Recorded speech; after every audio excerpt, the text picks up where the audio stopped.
सरकारी महकमों में गाड़ियों, फर्नीचर, एयर कंडीशनर्स और दीगर अशिया की खरीदारी पर मुकम्मल पाबंदी आयद कर दी गई है। सरकारी महकमों की गाड़ियों को मिलने वाले तेल में 50% फिल फॉर कटौती की जा रही है।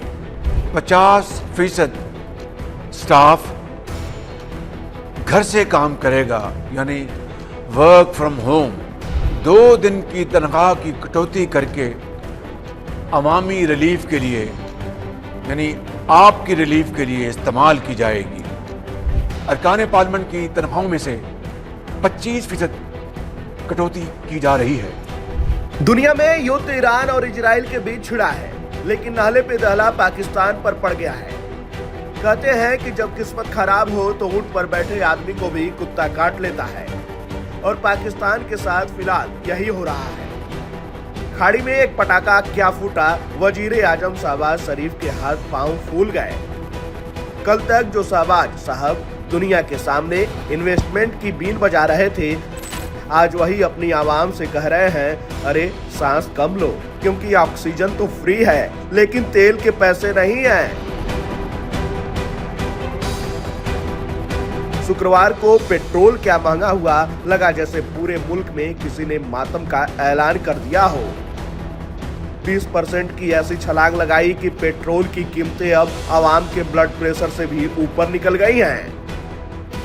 शहबाज शरीफ टीवी पर आए, चेहरा लटकाया और बड़े मासूमियत के साथ बोले, फैसला कठिन है साहब। कठिन फैसला वो होता है जब आप अपनी फिजूल खर्ची रोकें, लेकिन आपने तो पूरे मुल्क को ही लॉकडाउन मोड पर डाल दिया।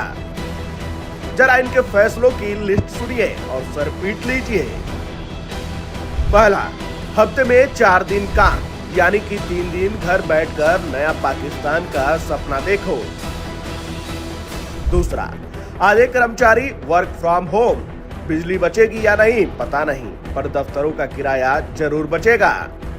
तीसरा, स्कूल 2 हफ्ते बंद। अरे पढ़ाई लिखाई से तो वैसे भी पाकिस्तान का कोई वास्ता नहीं है, अब ऑनलाइन पढ़ाई का झांसा दिया गया है। जनाब, जहां बिजली नहीं आती वहां वाईफाई क्या शहबाज शरीफ के भाषण से चलेगा? हद तो तब हो गई जब सरकार ने कर्मचारियों की सैलरी पर कैंची चला दी।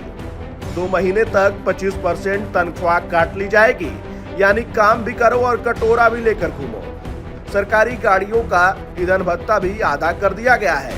एम्बुलेंस को छोड़कर बाकी सब अब शायद उस स्टार्ट मोड पर चलेगी। और सुनिए, आलीशान होटलों में होने वाले सेमिनार अब सरकारी दफ्तरों के खस्ता हाल कमरों में होंगे। डिनर और इफ्तार पार्टियों पर भी लाहुल बिल्ला कुव्वत पढ़ लिया गया है। शहबाज साहब कह रहे हैं कि विदेशी दौरा तभी होगा जब जरूरी हो। यकीन मानिए, इनके लिए सिर्फ वही दौरा जरूरी होता है जहां से कर्जा मिलने की थोड़ी भी उम्मीद हो। वही कच्चा तेल $100 के पार किया हुआ इस्लामाबाद की चूल्हे हिल गई। रूस यूक्रेन जंग के बाद ये सबसे बड़ी मार है। ईरान और खाड़ी देशों की तानातानी ने पाकिस्तान के उस गुब्बारे की हवा निकाल दी है जिसमें उधार के तेल और गैस भरी थी। बांग्लादेश की हालत भी खराब है, लेकिन पाकिस्तान का दुख अलग है। यहाँ तो राशनिंग भी तब शुरू होती है जब गोदाम में चूहे भी खुदकुशी कर चुके होते हैं। कुल मिलाकर शहबाज शरीफ ने पाकिस्तान को एक ऐसी प्रयोगशाला बना दिया है जहां सिर्फ गरीबी पर रिसर्च होती है, आवाम सड़कों पर है, पंपों पर मारपीट हो रही है, और वजीर आजम कह रहे हैं घबराना नहीं है साहब। आवाम घबरा नहीं रही है, आवाम तो बस उस दिन का इंतजार कर रही है जब आप ये ना कह दें कि कल से साइकिल भी शेयरिंग में चलाओ। तो भैया ये पाकिस्तान है, यहाँ कुछ भी हो सकता है। इस खबर को लेकर आपकी क्या राय है? आप अपनी राय कमेंट बॉक्स में हमारे साथ जरूर साझा कीजिएगा।